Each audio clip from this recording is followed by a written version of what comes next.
신약성경 에베소서 1장 3절에서 7절을 찾습니다. 찬송하리로다 하나님 곧 우리 주 예수 그리스도의 아버지께서 그리스도 안에서 하늘에 속한 모든 신령한 복을 우리에게 주시되 곧 창세 전에 그리스도 안에서 우리를 택하사 우리로 사랑 안에서 그 앞에 거룩하고 흠이 없게 하시려고 그 기쁘신 뜻대로 우리를 예정하사 예수 그리스도로 말미암아 자기의 아들들이 되게 하셨으니 이는 그가 사랑하시는 자 안에서 우리에게 거저 주시는 바 그의 은혜의 영광을 찬송하게 하려는 것이라. 우리는 그리스도 안에서 그의 은혜의 풍성함을 따라 그의 피로 말미암아 속량 곧 죄 사함을 받았느니라. 아멘. 하늘에 속한 신령한 복이라는 제목으로 에베소서 1장 3절에 7절 말씀을 통하여 하나님 우리에게 주시는 은혜를 나누기를 원합니다. 2020년 새해가 밝았습니다. 2020년이라는 이 시간을 살게 될 줄은 예상을 못했지만은 2020년을 이렇게 은혜 안에 살게 하시니 얼마나 감사한지 모릅니다. 많은 사람을 만나고 또 카톡을 통해서 혹은 페이스북을 통해서 소식을 주고받을 때 제일 많이 들은 말이 새해 복 많이 받으세요. 그 다음에 하나님 주시는 복 많이 누리세요. 하나님 복 주시기를 원하십니다. 이런 인사를 직접 또 주고받고 또 저도 많은 인사를 받았습니다. 하나님 안에서 받는 복, 그 복을 누리고 산다는 것이 얼마나 소중한 것인가를 자꾸 상기가 되었습니다.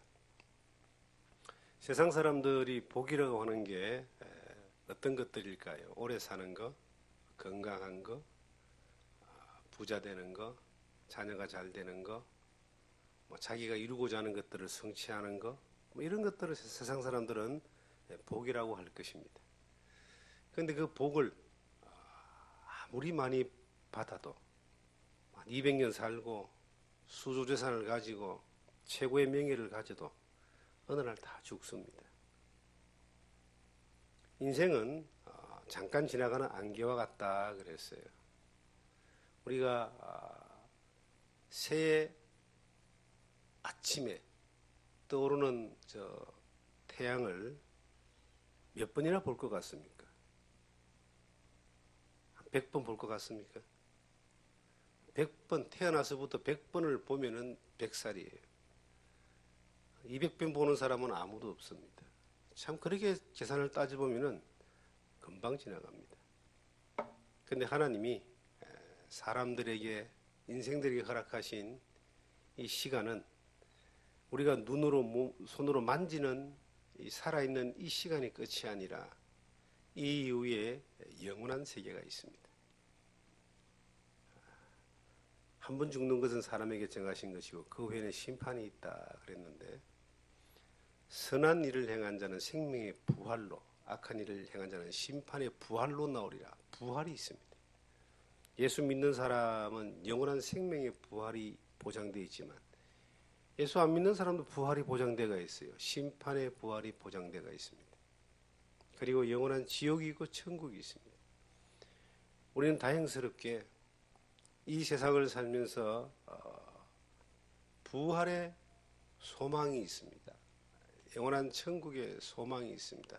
이게 영생을 약속받은 사람들의 삶입니다. 세상 사람들이 그렇게 갈구하고 추구하는 이 복이라고 하는 것이 얼마나 짧은 것이고 얼마나 이것이 허무한 것인가에 대하여 전도서를 보시면 솔로몬이 기록을 하고 있습니다.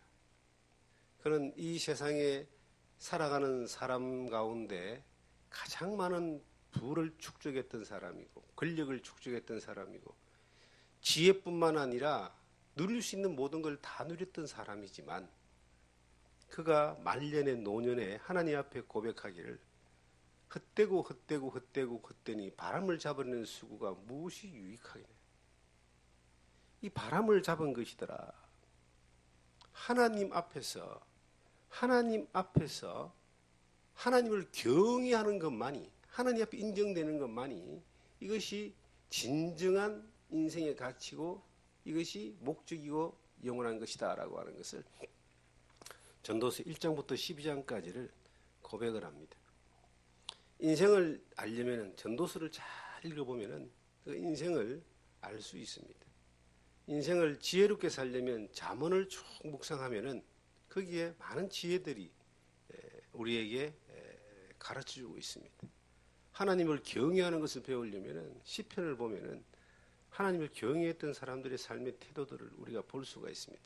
그들은 하나같이 진정 하나님 앞에 복을 받은 사람들인데 시편 1편에 복 있는 사람은 악인의 길을 쫓지 아니하며 죄인의 길에 서지 아니하며 오만한 자의 자리에 앉지 아니하고 오직 여호와 율법을 주야로 묵상하는 자로다. 이 진정한 복은 하나님으로부터 오는 그러한 복인데 그것은 하나님의 말씀을 통해서 우리에게 부어주시는 약속으로 인하여 우리가 그 약속을 내 삶 가운데 믿음으로 연합될 때 말 그대로 하나님 주신 복을 누리는 삶을 살게 되는 겁니다. 저는 이 세상에서 살면서 참 나사로 같은 삶이 많이 부러운 사람입니다. 나사로가 이름의 뜻이 하나님은 나의 도움이란 뜻이에요. 그는 우리가 아는 대로 거지 나사로로 등장을 합니다. 그런데 그 당시에 가장 화려하게 살았던 그 제사장이나 서기관이나 율법사나 바리새인들이나 그런 사람들보다 이 나사로가 더 부러운 것은 그 성경의 누가복음에 보시면 그 부자와 나사로의 비유에 나사로 부자는 먹고 마시고 즐기고 이 세상의 복이란 복은 다 누렸을 거예요. 아마 살아가는 스케줄이 놀고 즐기는데 너무 바빠가지고 하나님 믿을 시간이 없었던 것 같아요.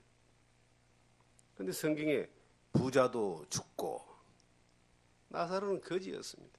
그 부자의 상에서 떨어지는 부스러기라도 얻어먹으려고 그 대문 앞에 주저앉아서 기다리는 사람이었는데 그도 죽었습니다. 죽고 난 뒤에 이 나사로는 뜨거운 음보라고 하는 불목 가운데서 고통하면서 괴로워합니다. 물 한 방울만 혀에 찍어달라고 그렇게 고통합니다. 그런데 저 멀리 쳐다보니까 나사로가 아브라함의 품에 있단 말이죠. 나곤에서. 나사로가 뭘 잘했기에? 그럼 거지였기 때문에 그가 나곤에 가 있을까? 부자가 부자였기 때문에 음부에 가 있을까? 아닙니다. 부자는 하나님의 도움을 받지 못하는 사람이었어요. 세상에 복은 있었지만 그게 타고난 복인지 아니면 부모의 복인지 어떤 건지 모르지만 세상에 살면서 잘 먹고 잘 살았어요. 그러나 그에게는 한 가지가 없었어요. 영혼의 주인이신, 인생의 주인이신 하나님의 도우심이 없이 그래 살았다는 거예요. 결국은 죽었어요. 끄지 않는 음부 가운데서 고통하고 살았습니다. 나사로는 거지였습니다. 세상에 가장 복 없는 사람으로 치부될 수 있는 사람이었지만 그는 하나님의 도우심 가운데 살았습니다. 소망이 있는 사람이었어요. 하나님이 이거를 일생에 100년이라고 하는 거지 생활을 했지만 영생이라는 영원한 시간을 하나님의 복을 누리는 그러한 은혜 가운데 머물게 하셨어요. 세상에 고생하는 것을 우리는 너무 두려워합니다. 옛날 사람들 보시면 다 고생했다 그래요. 저의 세대만 해도 정말 고생한 세대들이 많습니다. 우리 아랫세대들은 거의 풍요로운 삶 가운데 살고 있습니다. 굶주림이 무엇인지, 궁핍한 것이 무엇인지, 부족한 것이 무엇인지 별로 모르고 이렇게 살아갑니다. 그런데 굶주리고 궁핍하고 어렵게 살아도 하나님의 도우심을 받고 사는 그 순간들이, 그 시간들이 그 사람을 하나님 앞에서 복 있는 사람으로 살게 하는 겁니다. 너무나 풍요롭고 부족한 것이 없는 그러한 삶 가운데 살지만은 하나님의 도우심이 필요 없는, 하나님 의지할 필요 없는 그러한 인생의 능력이 출중할 때, 부족한 것이 없을 때, 그거는 복이 되지 않고 화가 되고 악을 치닫는 그러한 모습들을 보게 됩니다. 저는 저희 선대가 예수를 믿지 않았기 때문에 제가 일대라고 말할 수 있죠. 선대가 예수를 믿지 않았기 때문에 그 영향을 받지 못하고 그 이야기를 잘 못 들었습니다. 그런데 다른 이제 선대와 그 선대부터 예수를 믿음을 지켜왔던 사람들의 이야기를 들어보면은 참 어렵고 힘들고 궁핍하고 핍박과 고난과 괴로움이 많았던 시대에 신앙생활했던 사람들은요, 그 사람들은 다 보면은 뭔가 어려움이 있고 하나님 앞에서 믿는 사람으로서의 진리 안에 있는 사람으로서의 어떤 빛이 나타나고 그 삶 가운데서 하나님이 복을 줄 수밖에 없는 그러한, 지킬 수밖에 없는 그러한 간증들이 있습니다. 우리 시대에 그런 것들이 얼마나 있습니까? 모든 게 다 풍족한데. 그래서 새해 복 많이 받으세요라는 이야기를 이제 나누고 들을 때에 진정한 복을 내가 받았다는 것이 이게 얼마나 참 가치 있는 것인가, 얼마나 감사한지 한 해를 그렇게 보내면서 이 새해가 앞으로 몇 번을 더 이 인생을 살면서 경험할지 모르겠지만 날마다 복을 받는 이 성경의 에베소서 1장 3절에 찬송하리로다. 하나님 곧 우리 주 예수 그리스도의 아버지께서 그리스도 안에서 하늘에 속한 모든 신령한 복으로 우리에게 주시되, 복 중의 복이 하늘에 속한 신령한 복입니다. 이게 찬송하리다 이런 말이 나오는데 이 성경을 지금 기록하는 장소가 로마의 감옥 안입니다. 그리고 이 바울은 중죄인이었기 때문에 감옥에서 쇠사슬에 묶여가지고 그리고 이제 이 편지를 쓰는 거예요. 예수의 복음을 전하다가 로마의 시민권이자 이스라엘의 가장 뛰어난 가문에서 뛰어난 학문을 배우고 촉망받던 사람이었던 그가 예수를 믿고 예수의 복음을 전하는 것 때문에 죄인으로 잡혀서 로마의 감옥에 들어가서 언제 죽을지 모르는 그러한 위험한 상황 가운데서도 그가 찬송하리로다 이렇게 말하고 있습니다. 도대체 그 감옥에서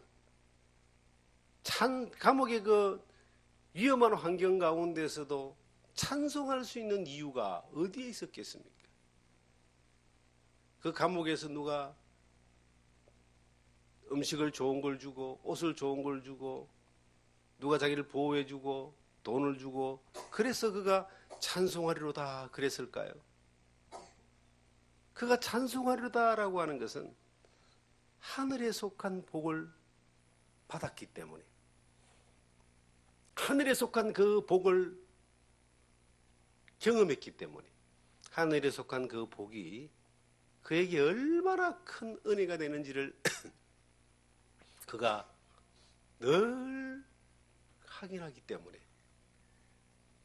언제 죽을지 모르고 어떤 상황이 될지 모르지만 찬송하리로다 이렇게 서신을 시작하는 겁니다.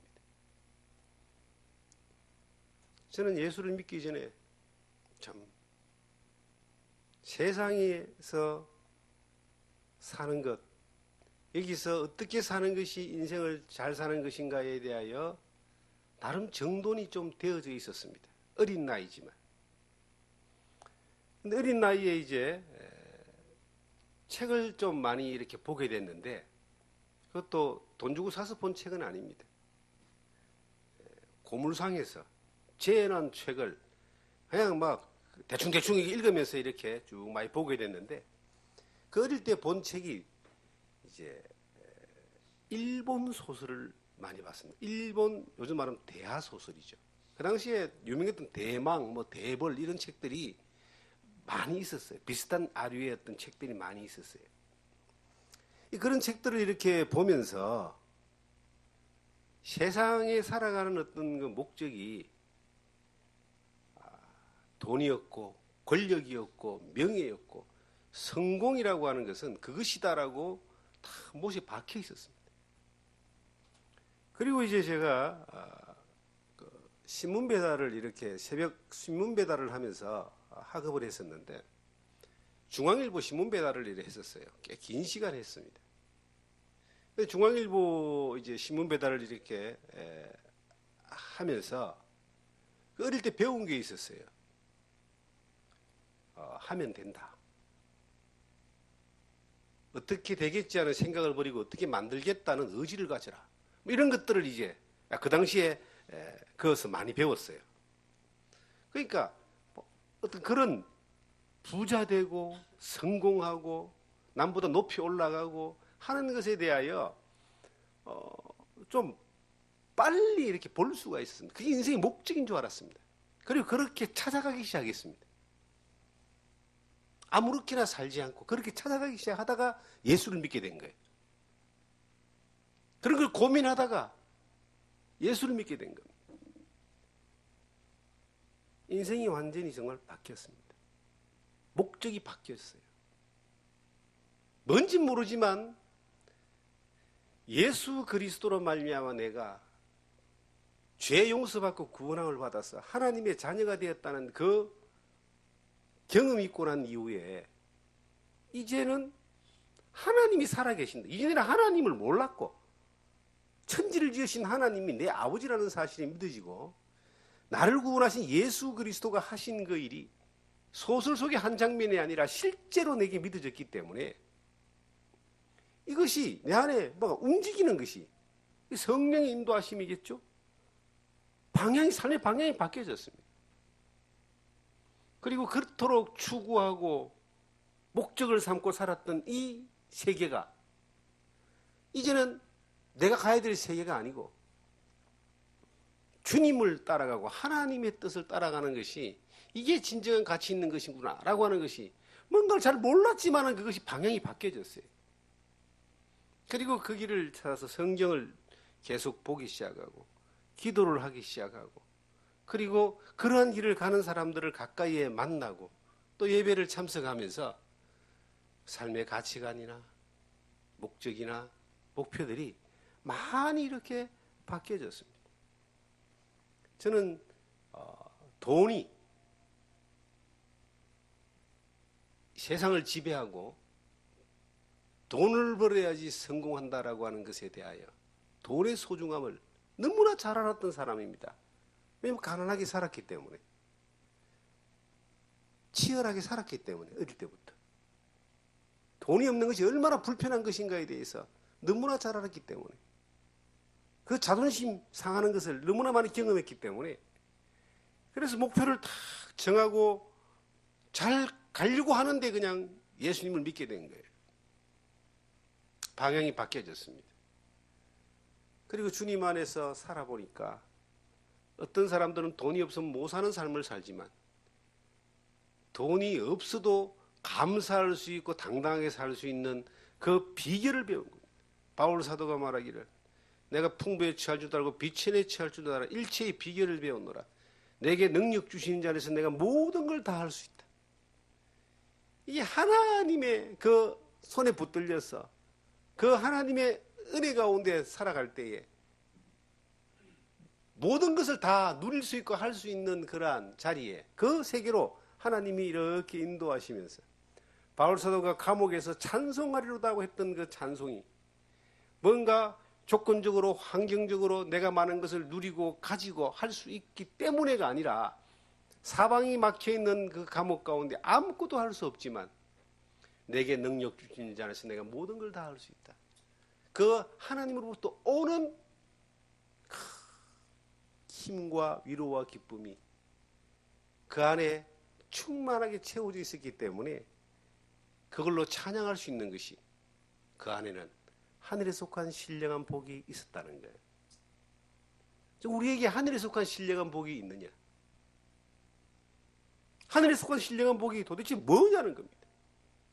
첫째는 예수 그리스도가 나의 주인이 된 겁니다. 이 세상에는 두 주인만 있다 그러잖아요. 너희 아비 마귀가 주인인 사람들이 있습니다.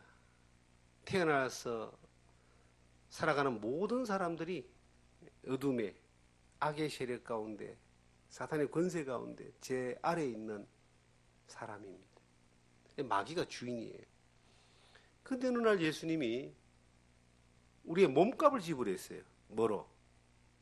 피로. 예수 그리스도의 피 흘림으로 몸값을 지불했습니다. 밑에 우리가 읽었던 7절을 보시면 우리는 그리스도 안에서 그의 은혜의 풍성함을 따라 그의 피로 말미암아 속량 곧 죄사함을 받았느니라. 예수님이 피를 주어서 속량이란 말은요, 값을 지불하고 샀다는 거예요. 죄의 값을 예수님이 피 흘림으로 다 주시고 난 이후에 우리를 샀다. 하나님 편으로 옮겨놨다는 거죠. 주님이 왜 주님이냐면은 내 몸값을 지불하고 피 흘림으로 목숨으로 지불하고 나를 하나님께로 이렇게 다 옮겨놓으신 분이기 때문에 주인이십니다. 그래서 그 주인된 사람은 하늘에 속한 신령한 복이 보장되어져 있다. 저는 에베소서 1장 7절의 말씀을 깊이 마음에 새기고 외우고 있습니다. 그런데 너무나 감사한 것은 우리가 하나님이 예수 그리스도로 말미암아 핏값을 주고 사탄의 권세에서 우리를 사서 속량했다는 그 단어가 얼마나 은혜가 되는지 모릅니다. 하나님이 네 말 잘 듣나? 그러면 죽게 하고 줬다가 요거 말 안 듣고 까불면 확 빼앗아 버리는 그런 분이 아니라는 거예요. 한 번 딱 줄 때 이게 영원한 보장으로 주는 겁니다. 다른 말로 하면 조건이 없는 거예요. 받기만 하면 네 거 된다. 이게 이제 이 속량 곧 죄사함을 받았느니라는 그 단어 안에 받았느니라는 것은 완료됐다 이 뜻이에요.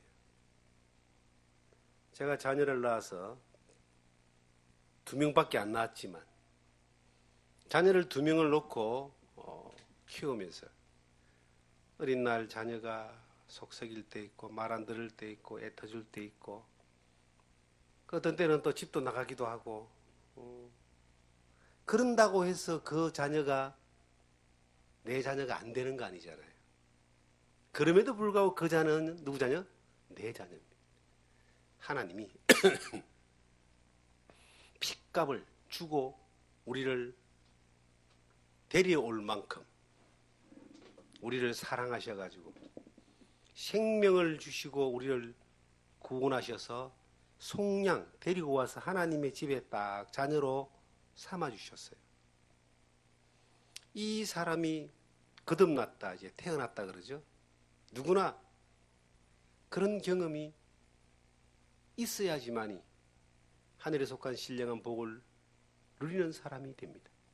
그런데 그렇게 딱 되고 난 이후에 우리는 너무나 자주 반복적으로 하나님 마음을 아프게 하고 애를 먹이고 반항하고 또 세상에 썩어지는 것들에 기웃거리고 유혹에 넘어져서 헤매고 또 달콤한 그 초콜릿 같은 세상의 그 화려한 것들에 쫓아가는 그러한 실수들을 하지만 정말 중요한 게 있어요. 속량 곧 죄사함을 받았느니라. 그럼에도 불구하고 너는 하나님의 자녀다. 이걸 생각만 하면은 내가 받은 하늘에 속한 신령한 복이 얼마나 큽니까? 우리는 1년을 돌이켜보면서 후회할 일이 참 많습니다. 저도 그렇습니다. 어떤 때는 잘했다고 하는 것도 복기를 해보면은 내가 참 교만했구나. 뭔가 이렇게 조금 이게 잘못됐구나. 이런 때가 있어요. 잘한 것 같은데도. 또 어떤 때는 수없이 많은 시간들 가운데서 시간을 또 이렇게 헛되이 보낸 것 같은 그런 것들도 있어요. 우리가 또 말로 얼마나 많은 실수를 또 합니까? 그런데 그럼에도 불구하고 내가 찬송하리로다 라고 하나님 앞에 나올 수 있는 것은 내게 하늘에 속한 신령한 복이 있는 거예요. 우리는 날마다 하늘에 속한 신령한 복을 누리면서 살 수 있는 정말 복 있는 사람들입니다. 그리스도 예수 안에서 그의 피로 말미암아 속량 곧 죄사함을 받았느니라. 너는 받았느니라 이 단어가 너무 좋아요.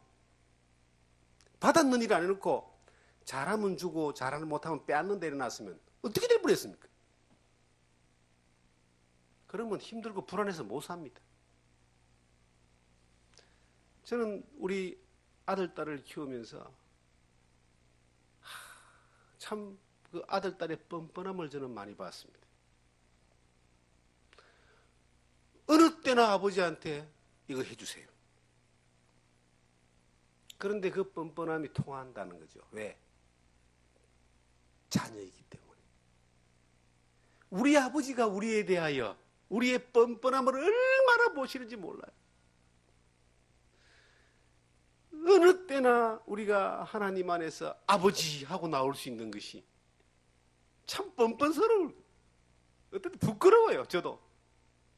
그런데도 그렇게 나올 수 있는 것은 그분이 우리를 예수 그리스도의 피로 말미암아 속량 하나님의 자녀로 삼아놨는데 이것을 언제까지?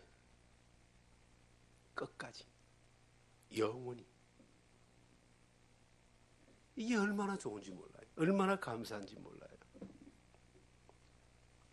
이 세상의 모든 종교들은 자기가 노력해서 어떤 기준으로 올라가고 자기가 어떤 기준으로 올라가서 어떤 경지에 들어가는 이것이 그들의 목표입니다. 그러니까 얼마나 이것이 어리석고 얼마나 안타까운지 몰라요. 인간은 올라가 봐야 하나님 없이 올라가 봐야 죄덩어리라는 건 아는 것밖에 없습니다. 올라가 봐야 끝이 죽음이에요. 그래서 아무것도 없는 것을 깨닫는 것이 최고의 경지라고도 하는 사람들도 있습니다. 그런데 하나님은 우리가 아무것도 아니라는 걸 알기 때문에 예수 그리스도로 말미암아 모든 걸 주셨어요. 그래서 그 모든 걸 주신 예수 그리스도를 믿는 믿음 안에 있을 때에 그 하나님이 우리를 자녀로 삼아주시고 어떤 상황과 어떤 형편에도 우리를 죄사함 받았느니라. 완료된 하나님의 은혜 가운데 우리를 품어주고 계시기 때문에 늘 우리는 하나님 앞에 회복하고 나아갈 수 있습니다. 사람의 욕심이라고 하는 것은 끝이 없어요. 어떤 사람이 나한테 물어봤습니다. 목사님은 욕심이 없으시죠? 그래요. 제가 그렇게 보였나 봐요. 최근의 일입니다. 욕심이 있는데요. 없어 보이네. 있습니다. 다만 욕심을 쫓아가지 않을 따름입니다. 목사님은 돈을 싫어하시나 봐요. 제가 그래서 착각하지 마세요. 저 돈 좋아해요. 그런데 돈을 사랑하지 않고 쫓아가지 않습니다. 우리의 성정은 모두에게 똑같습니다. 그런데 하나님의 그 은혜가 더 많이 내 안에 경험되어지고 또 하나님의 뜻을 따라가고자 하는 거룩한 열망과 욕구가 더 강할 때에 이 세상의 육신의 많은 욕구들과 더불어서의 어떤 결정을 하고 선택을 할 때에 더 귀하고 소중한 하나님의 것을 선택하고 갈 따름입니다. 그 기준이 어느 날 무너졌을 때에 이전에 훌륭하고 멋있게 보이고 존경할 만한 사람들이 이상한 사람들로 바뀌어지는 거예요. 그래서 신앙생활은 마치 이 자전거를 타는 것과 같이 끊임없이 은혜의 페달을 밟아줘야지만이 하나님 앞에서 신령한 복으로 내게 주어진 그 은혜의 페달을 계속 밟고 하나님 앞에 나가야지만이 엎어지지 않고 넘어지지 않고 쓰러지지 않는 겁니다. 내가 이전에 이랬기 때문에 지금도 그러리라고 생각하는 것은 대단한 교만이에요. 예수님을 믿으면 믿을수록 하나님의 은혜 가운데 있으면 있을수록 더 느껴지는 게 뭔지 아세요? 주님이 아니면 저는 아무것도 아닙니다.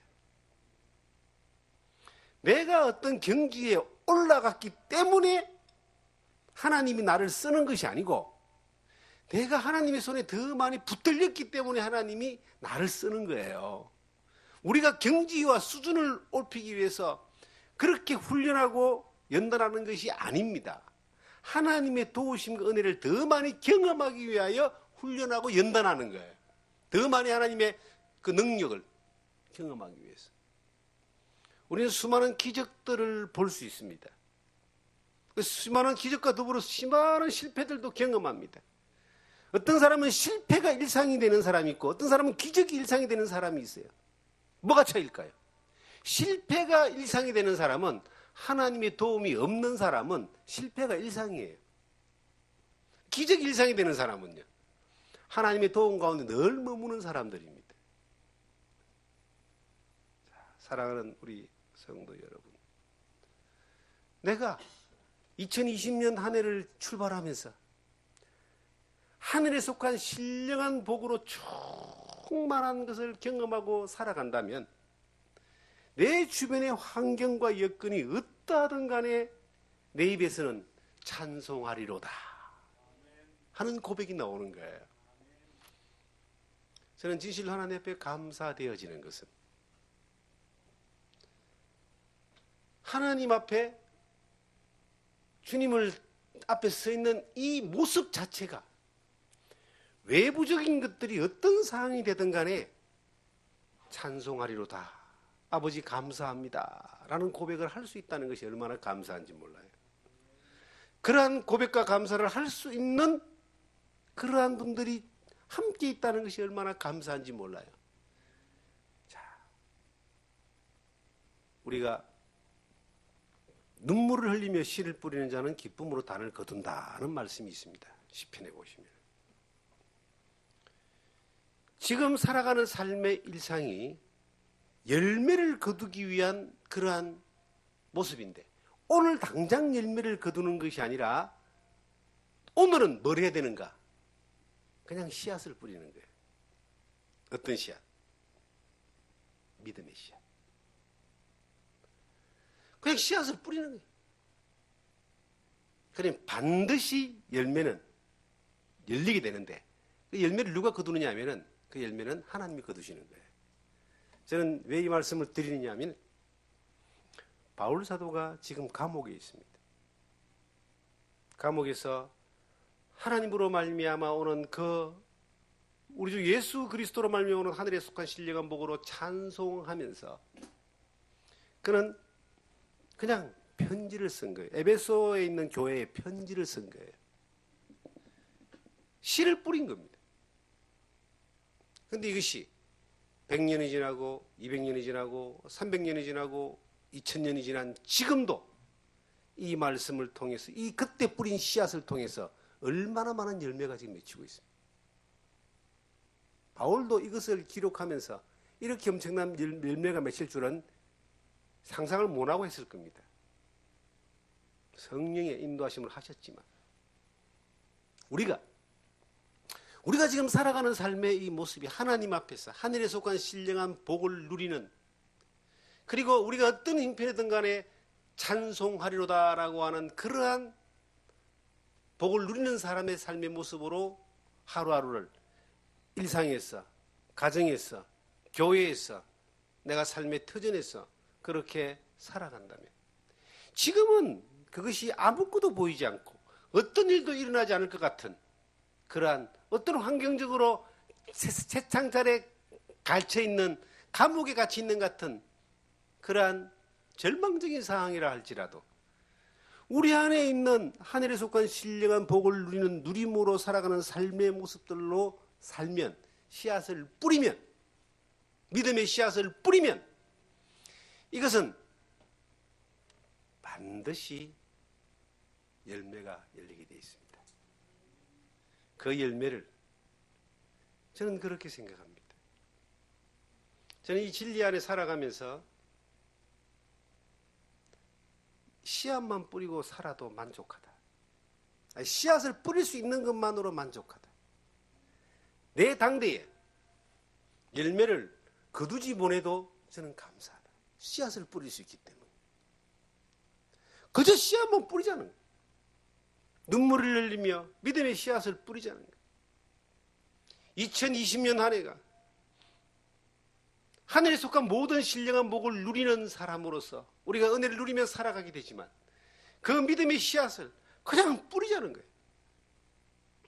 어디에 뿌리든 간에 하나님이 우리를 감옥에 들어가게 하시든지 아니면 이 산골에 그냥 살게 하시든지 아니면 해외에 나가서 복음을 전하게 하시든지 내 삶의 현장이 어디에 있든지 내 자녀를 향한 것이든지 어떤 것이든 간에 열매는 하나님이 거두시는 것이고 내가 그걸 보든지 안 보든지 그냥 씨앗을 뿌려보자는 겁니다. 믿음으로.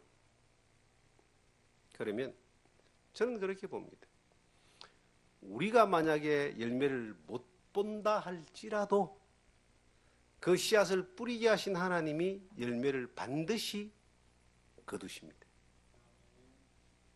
바울 사도가 2000년 전에 에베소 감옥에서 뿌렸던 이 믿음의 씨앗이 찬송하리로다. 우리 주 곧 하나님 곧 우리 주 예수 그리스도의 아버지께서 그리스도 안에서 하늘에 속한 모든 신령한 복으로 우리에게 주시되 이 뿌렸던 씨앗이 오늘 우리에게 와 있잖아요. 얼마나 많은 사람들이 와 있을까요? 우리도 저는 그렇게 봅니다. 열매는 어차피 하나님이 거두시는 것이고 우리에게 허락되어 있는 삶의 환경과 여건 가운데 믿음의 씨앗을 뿌리는데 우리가 복 있는 하늘에 속한 신령한 복을 누리는 삶으로 좀 살았으면 좋겠다.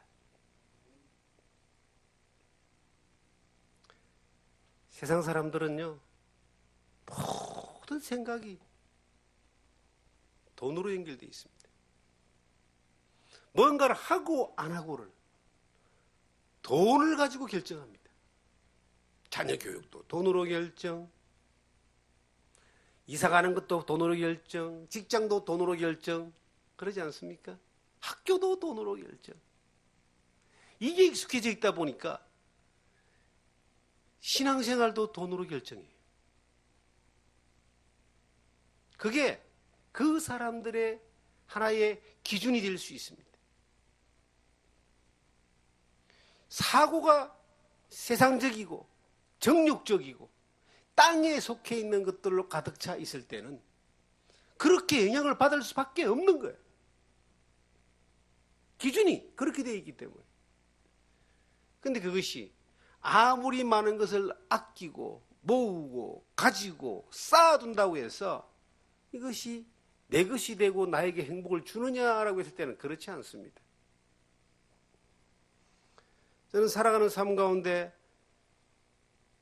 수많은 길을 여정 가운데 수많은 동반자들이 있어 왔습니다. 그런데 그 가운데 많은 사람들은 그 기준이 돈이라고 하는 기준에 의해서 어떤 일들을 결정하여 움직였던 사람들을 봅니다. 성경에도 대만은 돈을, 세상을 사랑하여 데살로니가로 갔고라고 이야기했고 이 가룟 유다는 돈을 좋아하는 사람이었습니다. 바리새인들도 돈을 좋아하는 사람이라고 예수님이 말씀하셨습니다. 돈을 사랑하면 일만하게 뿌리라고 성경은 기록하고 있습니다. 그런데 그것을 쫓아가고 그것을 내가 위하여 많은 것들을 헌신하고 투자하고 집중하고 가졌을 때에 그것이 남아있으면 그것도 어떤 면에서는 좀 다행스러운데 남아서 누리고 쓰고 하면 좋은데 이거 못 써보고요 다 날리는 사람도 많고요. 성경에 누가복음 12장에 여러 해의 설물고나 쌓아두었으니 내 영혼아 편안히 쉬자 했어요. 예수님이 말씀하십니다. 이 어리석은 자여, 오늘 밤 네 영혼을 도로 찾아가면 네가 예배한 것이 누구시 되겠느냐.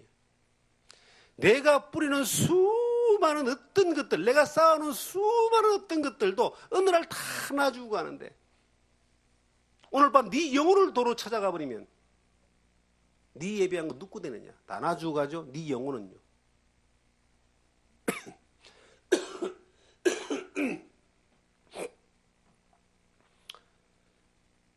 그 돈을 쫓아서 선택해서 갔던 사람들이 결국은 세월이 지나고 난 이후에 더 많은 걸 잃어버린 모습들로 나타나는 경우도 많이 봅니다. 우리 전혀 뭐 돈 다 때려치우고 그냥 주님만을 위해서 성경만 보고 기도하고 살아야 되냐. 그 말이 아닙니다. 내가 살아가는 삶이 하나님으로부터 오는 신령한 복으로 충만되어져 살고 내게 맡겨진 모든 환경과 여건이 그 하나님이 내게 허락하신 은혜 가운데 믿음의 씨앗을 뿌리는 삶으로 살자 이 말입니다. 그러면 하나님은 나의 모든 것들을 책임져 주신다. 그리고 나를 높일 것 같으면 하나님이 높여주셔요. 요셉과 같이, 다니엘과 같이, 아브라함 같이. 하나님이 그렇게 결정하시면 누리면 됩니다. 그러나 그들은 다니엘이든 요셉이든 아브라함이든 그들은 높여졌다 할지라도 항상 하늘에 속한 신령한 복을 누리는 사람으로서의 삶의 방향으로 끝까지 살은 거예요. 그러니까 그 복이 그 당대에 끝나지 않고 그와 그의 자손들에게까지 이어져 가잖아요. 우리가 어떤 복을 누리기를 원하십니까? 소중한 것들을 포기하면서까지 여기 집중을 해야지. 저는 살면서 주님 안에서 배워진 것이 뭐냐면 내가 노력해서 될 수 있는 것이 일이라면 하나님이 내게 부어주셔서 이루어지면 이거는 100억이 될 수 있고 1000억이 될 수도 있다. 어떤 것을 선택할 것이냐. 우리가 가진 이 복을 늘 저는 생각했으면 좋겠습니다. 2020년 한 해 동안 내가 하늘에 속한 신령한 복을 가졌다. 이 복은 예수 그리스도로 말미암아 우리를 속량하시고 죄사함을 받았느니라라고 하는 하나님 편에 속해 있는 하나님의 자녀로서의 영원한 약속이다. 하나님이 절대 우리에게 눈을 떼지 않습니다. 우리를 보호하고 인도하십니다. 그러면 그 하나님이 내게 주신 이 복이 영생의 복이고 하나님의 자녀된 복이고 천국의 복이고 이 땅에서도 하나님의 기적을 경험하고 인도를 경험하면서 사는 복인데 이 복이 가치가 얼마나 되겠습니까? 내가 세상에서 아둥바둥거려서 그 복을 등을 돌리고 육신의 욕심을 쫓아서 이룰 수 있는 것이 일이라면 하나님이 내게 주신 하늘에 속한 신령한 복은 저 하늘의 별보다 더 많은 수조가 넘을 수도 있습니다. 그 복을 좀 누리며 살았으면 좋겠습니다. 2020년도 이 한 해 동안 정말 우리 성도님들 그 복을 많이 누리고 경험하며 그 복을 받은 사람답게 살아가는 그러한 여러분과 제가 되기를 주님 이름으로 축원합니다.